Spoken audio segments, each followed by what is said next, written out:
నేను అందరం కలిసి మనందరం దేవుని యొక్క నిత్యములో ఉండాలంటే సత్యం గురించే మాట్లాడాలి, సత్యాన్ని సరిగా విభజించాలి, సత్యవాక్యాన్ని బాగా పంచాలి. Praise the lord.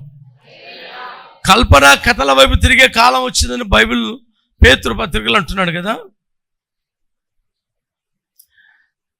కల్పన కథలు, కల్పించిన కథలు చెప్తే వింటారండి మీరు బాగా.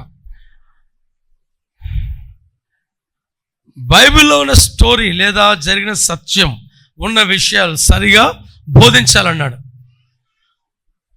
నా కొరకు నేను సత్యాన్ని దాపెడితే